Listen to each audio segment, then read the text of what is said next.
Village girl या YouTube चॅनलवर सर्व विद्यार्थ्यांचे व पालकांचे स्वागत आहे.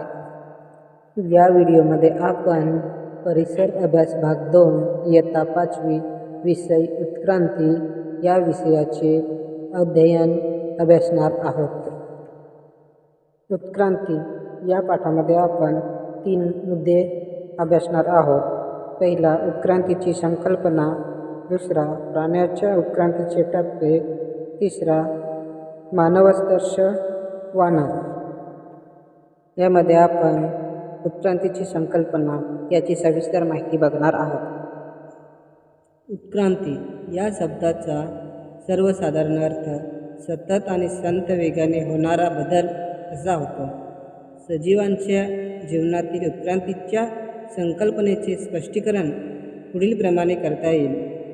पर्यावरणातील बदलांशी जुळवून घेणाऱ्या आणि आपले अस्तित्व टिकवून धरणाऱ्यांच्या प्रयत्नात एखाद्या विशिष्ट प्राणीजातीमधील प्राण्याच्या शरीररचनेचे काही अंतर्गत बदल घडून येतात. कालांतराने तेच बदल त्या प्राणीजातीच्या पुढील पिढ्यांमध्ये आनुवंशिकतेचे रूप धारण करतात. अशा तऱ्हेने मूळ प्राणीजातीपेक्षा काही वेगळी वैशिष्ट्ये असणारी एक नवीन प्रजाती उदयास येते. ही नवीन प्रजाती मूळ प्राणीजातीपेक्षा अधिक उत्क्रांत असते. या प्रक्रियेत अनेकदा मूळ प्राणीजात नष्ट पावते. अनेकदा मूळ प्रजातीपासून एकापेक्षा अनेक उत्क्रांती प्रजाती निर्माण होतात. उत्क्रांतीची ही संकल्पना संपुष्टात स्वरूपात पहिल्यांदा मांडली ती चार्ल्स डार्विन या शास्त्रज्ञाने. ज्या प्रजाती बदलत्या पर्यावरणाशी जुळवून घेण्यास सक्षम असतात त्या टिकून राहतात. ज्या प्रजाती तसे करू शकत नाही त्या उत्क्रांतीच्या प्रक्रियेत नष्ट होतात. पूर्वी पृथ्वीवर डायनासोर वर्गातील प्राण्यांच्या अनेक महाकाय प्रजाती होत्या. या प्रजाती अचानक नष्ट झाल्या असा उल्लेख केला जातो.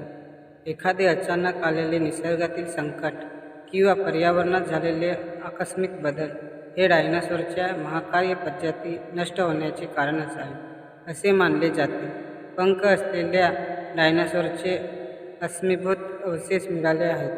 2 पायावर चालणाऱ्या पंख असलेल्या डायनासोरच्या काही प्रजाती उत्क्रांत होऊन काही पक्षी निर्माण झाले असे मानले जाते.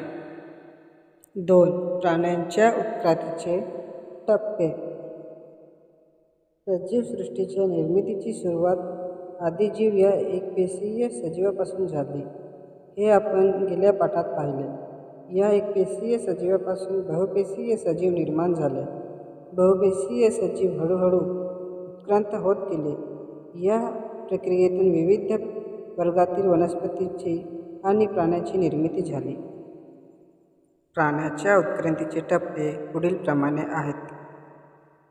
पहिला टप्पा अस्पृष्टवंशीय सजीव म्हणजे पाठीच्या कणा नसलेले सजीव. उदाहरणार्थ गोगलगाय. 2.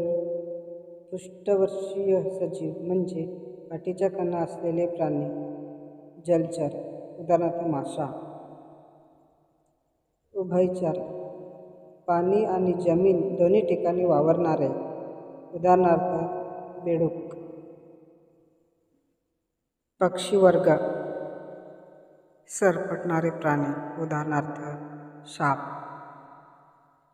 सस्तन प्राणी. उदाहरणार्थ गाय.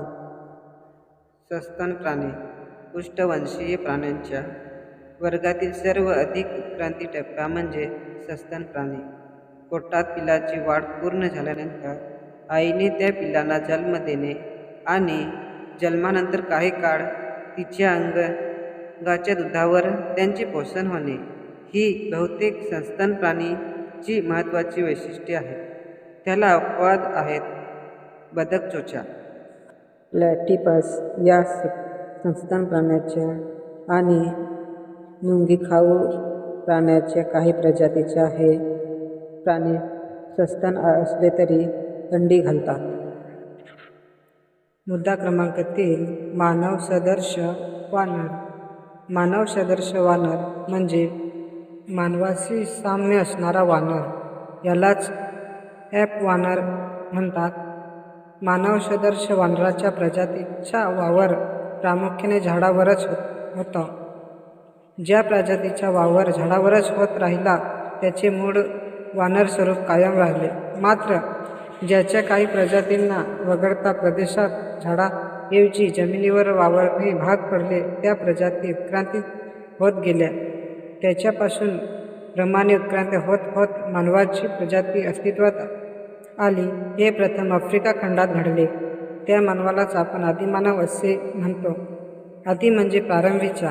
पुढील पाठात आपण मानवाच्या उत्क्रांतीची वाटचाल पाहणार आहोत. विद्यार्थी मित्रांनो, या व्हिडिओमध्ये आपण उत्क्रांती या विषयाचे अध्ययन केले. या विषयाच्या स्वाध्याय आपण पुढील व्हिडिओमध्ये बघणार आहोत. त्यासाठी व्हिडिओला सबस्क्राईब करून ठेवा आणि बेल आयकॉन दाबायला विसरू नका.